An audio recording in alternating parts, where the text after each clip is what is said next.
l'aurez constaté, ces 2 jours s'inscrivent dans un contexte particulier. Vous savez que, pour la plupart, vous êtes membres de la Ligue des droits de l'homme, la Ligue des droits de l'homme a 120 ans. Voilà 120 ans que des hommes et des femmes se sont réunis face à la raison d'État, à l'antisémitisme, à l'injustice. Et disons que face à l'État, qui était censé être garant des droits, les citoyens avaient une place singulière, et que celle-ci devait s'inscrire dans un socle de droits fondamentaux, qui étaient ceux de la Révolution, ceux de 1789. La Déclaration des droits de l'homme et du citoyen de 1789 était le fondement de ce qui faisait le contrat social et qui méritait d'être défendu, protégé, promu, également en contre-pouvoir de l'État qui était censé en être le garant. Cette actualité, elle est évidemment celle qui a porté la Ligue pendant toutes ces années, et elle a été traduite par René Cassin qui avait la responsabilité de finalement travailler une déclaration universelle des droits de l'homme.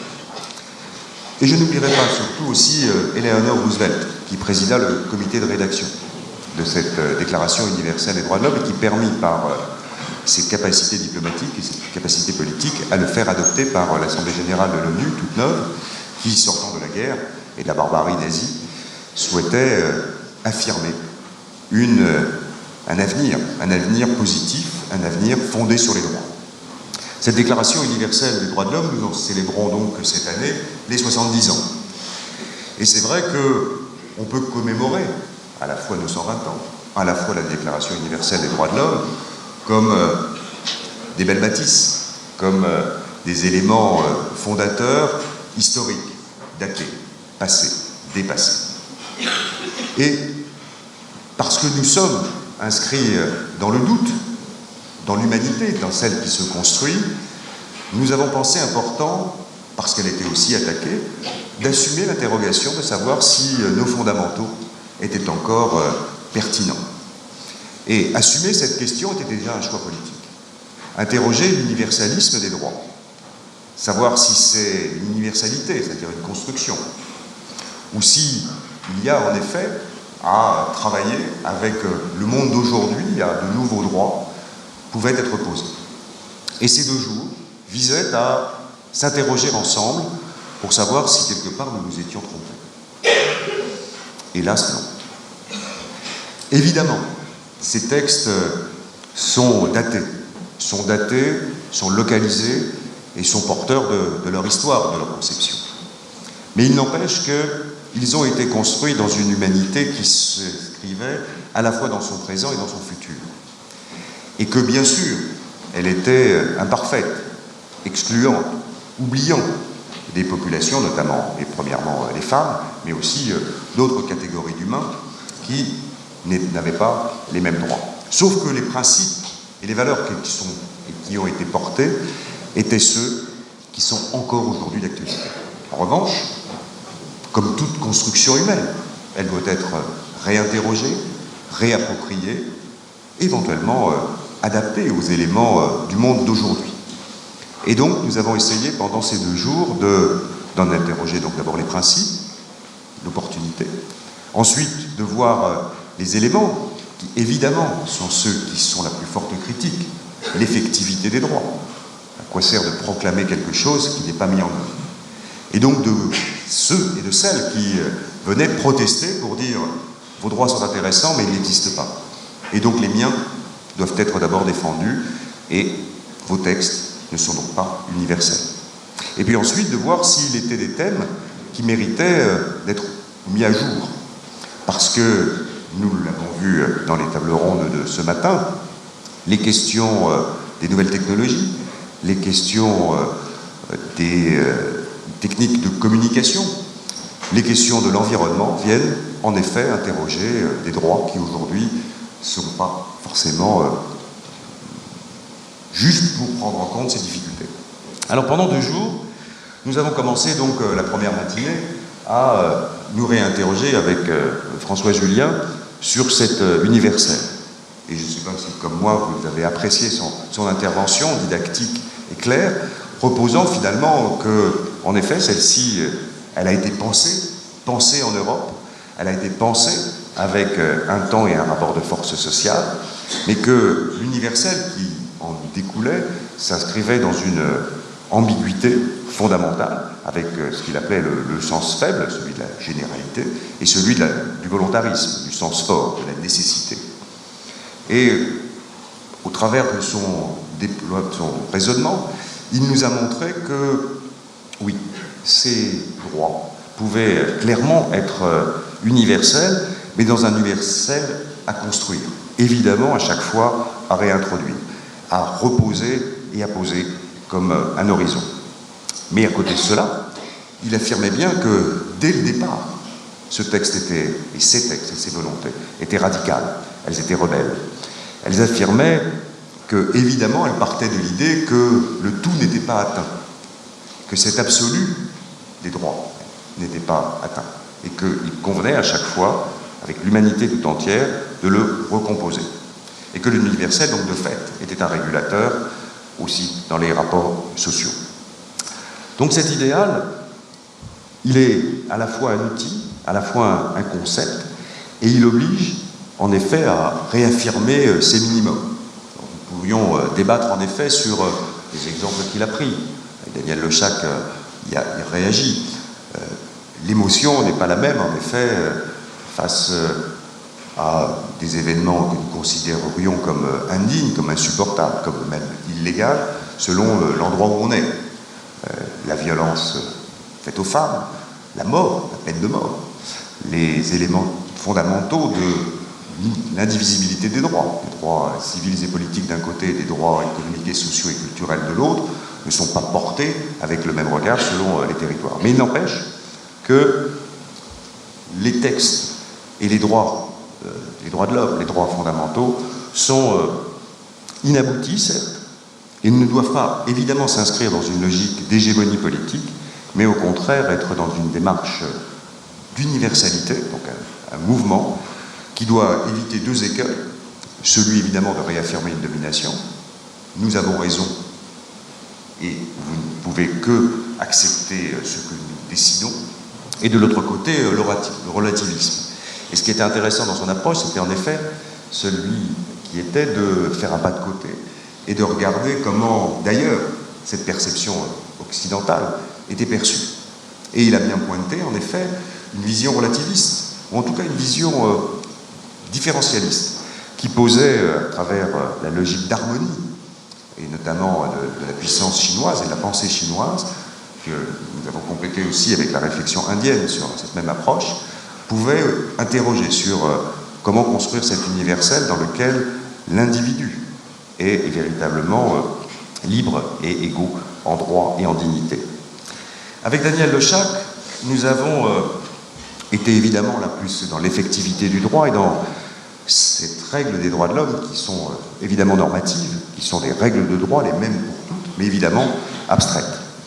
Et elle nous a, comme à chaque fois, incité à aller plus loin et à nous interroger sur les dilemmes de la différence qu'elle a appelé.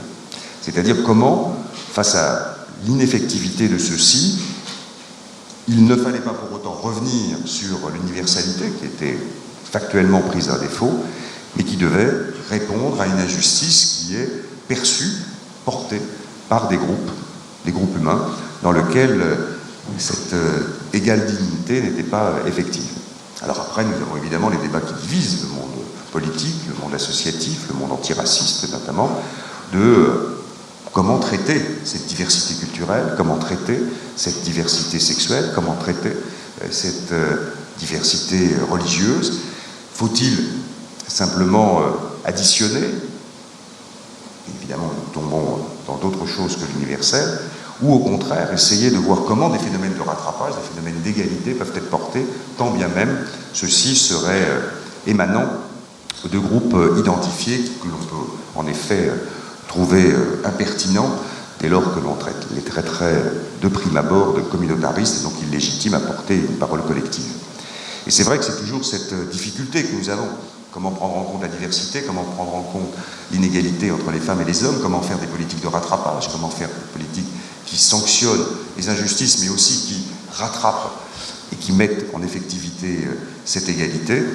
face, en effet, à un principe que nul ne doit être traité de manière différente. Sauf que, en effet, l'égalité des droits, elle n'a de sens que si, en effet, ceux-ci sont atteints. Elle aussi, elle pointait 4 points de critique de cet universalisme.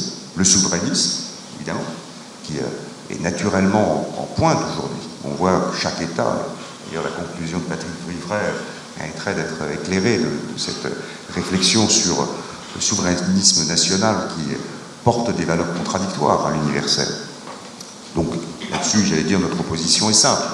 La souveraineté n'empêche pas, en effet, que ces droits sont universels et pas internationaux, c'est-à-dire qu'ils dépassent la politique des États.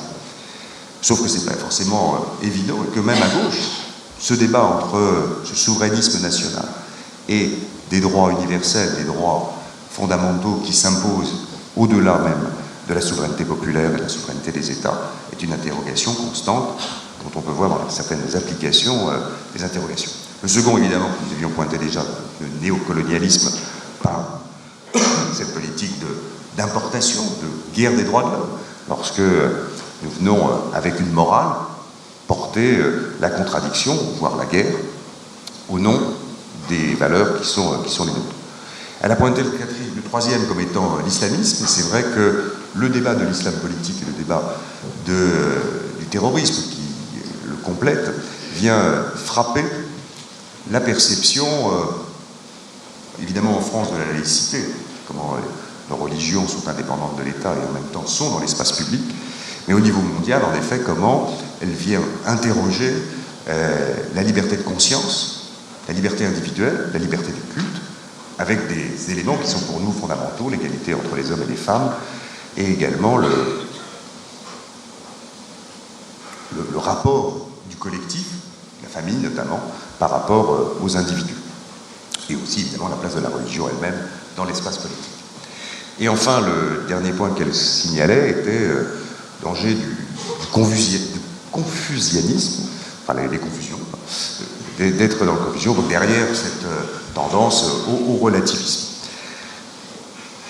Tout cela pour dire que pour qu'il y ait des droits, il faut qu'ils soient effectifs, et donc la question de l'effectivité des droits et la question du recours doit nous interroger aujourd'hui. Et c'est vrai qu'avec l'anniversaire de la Déclaration universelle des droits de l'homme, certes, elle n'avait pas de vocation obligatoire, elle était traduite par des conventions internationales, donc les pactes civils et politiques d'un côté, les pactes économiques, sociaux et environnementaux de l'autre, avec chacun des comités d'experts pour apprécier l'effectivité de leur application dans les États.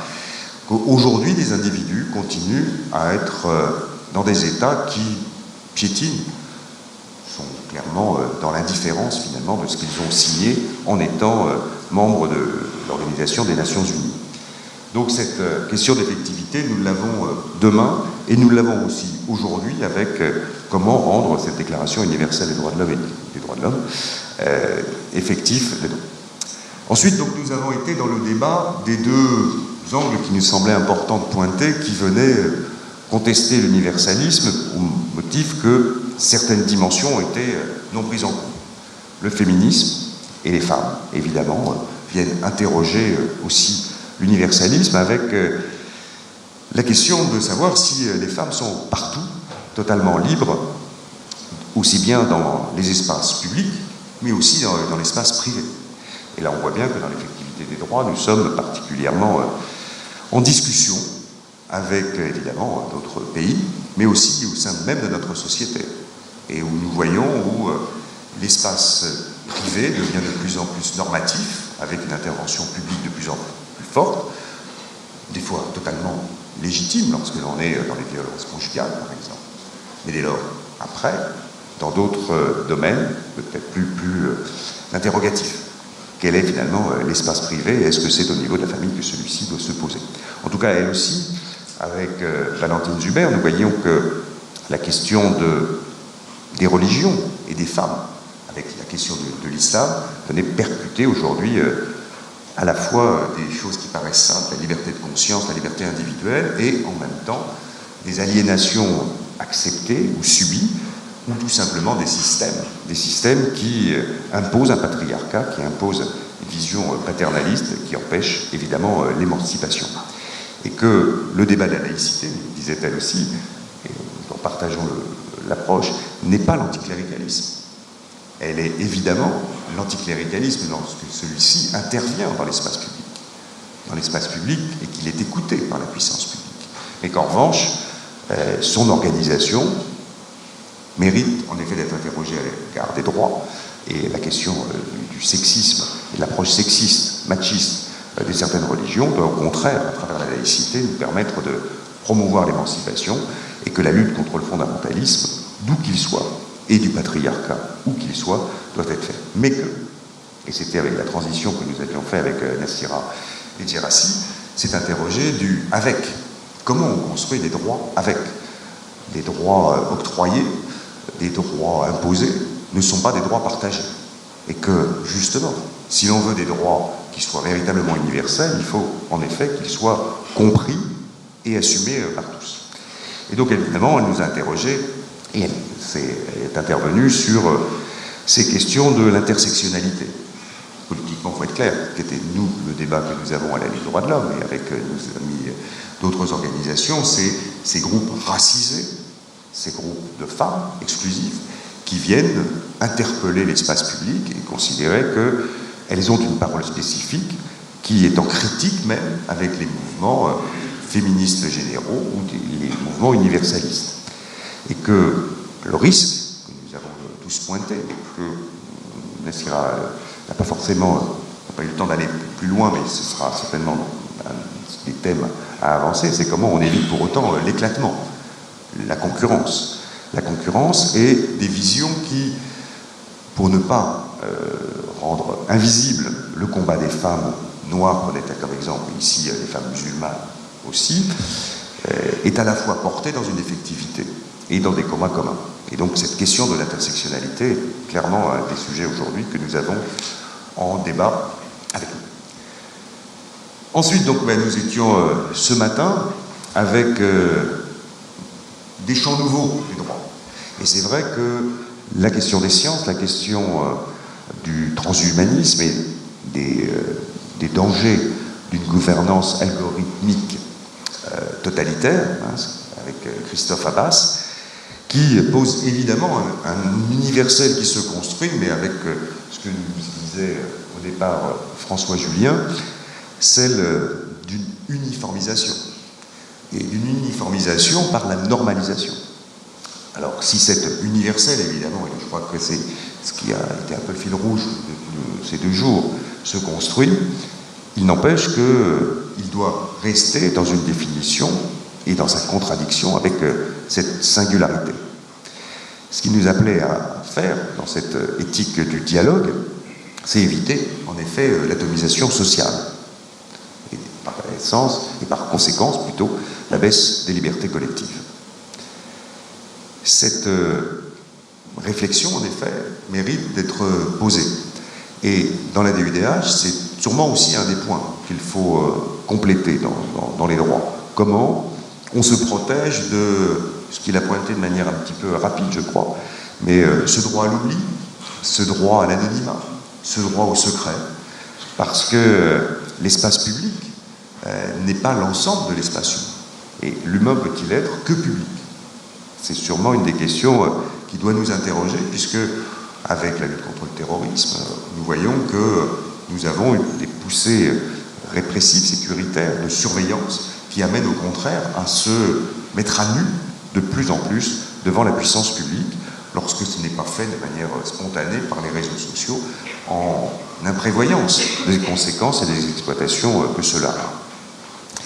Et avec Stéphane Le Noël, il a également pointé l'ensemble des progrès technologiques qui montrent comment on peut baisser les contraintes matérielles, permettre des avancées sanitaires, mais comment ces questions technologiques viennent choquer, interroger la liberté de conscience et peuvent même poser, et ce sera les points qu'on a évoqués ensuite sur les questions d'environnement, au-delà du normatif, essayer de construire une cosmopolitique et donc quelque part une citoyenneté mondiale qui poserait cette fois-ci le droit universel dans lequel l'individu trouverait sa place sans être pour autant dans ce normatif algorithmique comme ça avait été évoqué. Enfin, vous étiez là tout à l'heure, donc en fin de matinée, sur les questions de l'environnement. Je suis convaincu qu'en effet, c'est un des sujets sur lesquels nous avons à la fois des évidences partagées. Il faut sauver la planète parce que la planète n'est plus aujourd'hui en capacité d'être sûre, garantir la vie de l'humanité et sa survie, que la génération et les générations présentes sont responsables des générations futures, et qu'il y a donc des mesures économiques, de production, de distribution, de consommation qui sont à revoir. Mais au regard des droits, on voit en effet des points qui commencent à nous interroger et nous inquiéter. Alors, heureusement, Patrick Vivray est venu nous mettre des envies de bonheur et des envies alternatives positives.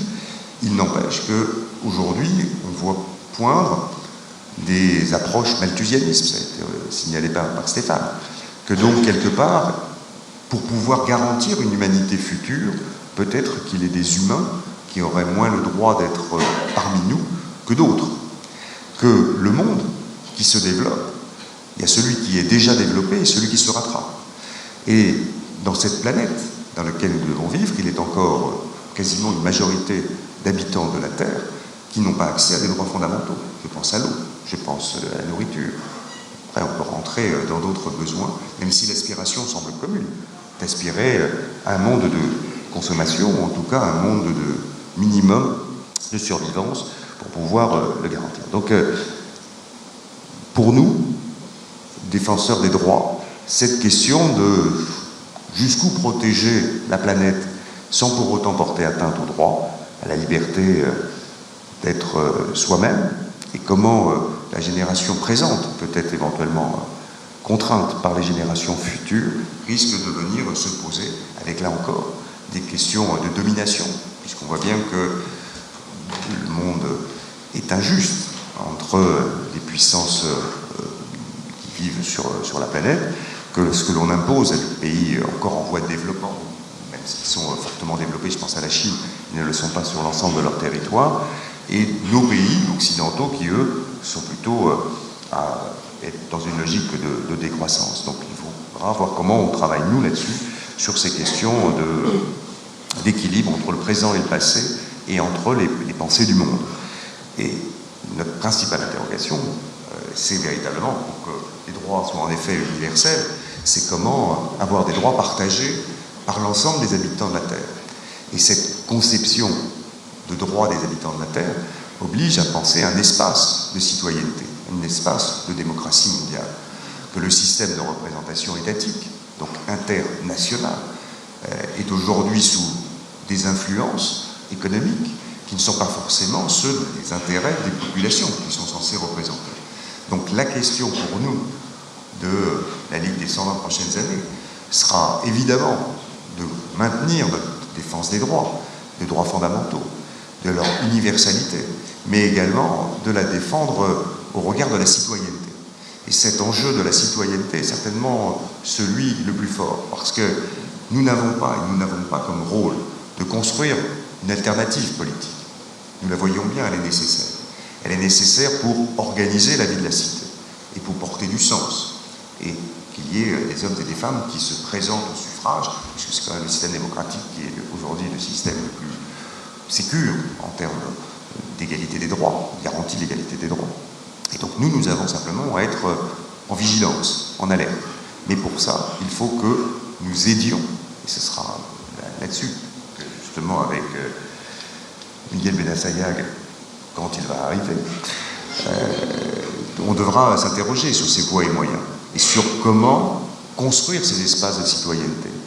Je le redis, je pense que la Ligue a une position singulière en France, mais également avec ses partenaires, l'Association européenne, les Ligues des droits de l'homme et la Fédération internationale des Ligues des droits de l'homme, une capacité à porter cette notion de la citoyenneté. Que c'est par les individus eux-mêmes, par la confrontation, par la contradiction, mais par la gestion pacifique de solutions communes, que se construira un commun. Et que se construira des droits véritablement puissants, qui seront ceux qui garantiront à la fois la sécurité de chacun dans le présent, mais également un avenir de progrès de l'humanité. Et cette place singulière, c'est parce que nous avons encore une crédibilité dans ce monde dans lequel le politique est mis en doute, le syndical est interrogé dans sa capacité à lutter contre la financiarisation économique et la protection des droits des salariés, des droits économiques et sociaux, nous avons cette place peut-être un peu particulière d'être en capacité de dialogue. Alors certes, on nous le reproche des fois de dialoguer avec des gens qui peuvent s'enfermer dans une approche identitaire, dans une approche de critique violente. Mais je crois que c'est notre rôle d'essayer de recréer ce lien, de recréer cette capacité à dialoguer, à le confronter. Le dialogue que nous avons à construire, par exemple, c'est avec les Gilets jaunes dans l'actualité. La réponse du gouvernement, pour rien vous cacher, a priori, n'est pas dans l'exclusion, a priori, du rétablissement de l'état d'urgence, ce qui veut dire que face à une question sociale, face à une question politique, le réflexe aujourd'hui des pouvoirs publics n'est pas de s'interroger sur sa politique fiscale ou sa politique sociale, mais de s'interroger sur comment rendre plus efficace ma police et la capacité de réprimer ces mouvements et d'interdire ces protestations. Donc là encore, nous avons cette place à voir comment les pouvoirs publics peuvent écouter ou pas des crises, des cris, des injustices, et pour ça il faut les révéler. Nous sommes évidemment en observation de celle-ci, mais nous avons certainement à mieux travailler, et ce sera une des réflexions que nous engagerons avec l'ensemble des sections de la Ligue des droits de l'homme, avec l'ensemble des ligueurs et des ligueuses, c'est comment on sert de médiation, ou en tout cas de point de contact, avec aujourd'hui des hommes et des femmes qui sont à côté de la puissance publique, capables aujourd'hui de protester certains par la violence, ou en tout cas par le cri de désarroi, essayer de refaire de la politique. Cet enjeu de la citoyenneté sera naturellement celui de la Ligue de demain, comme je rappelle, en déposant les statuts de notre association, on est bien Ligue de défense des droits de l'homme et du citoyen. Et que nous avons, évidemment, nous sommes aisés dans la défense des droits, mais dans la défense de la citoyenneté, nous avons aussi à nous interroger nous-mêmes sur notre capacité de communication, de confrontation, d'association de ces hommes et des femmes qui aujourd'hui ne s'y retrouvent plus.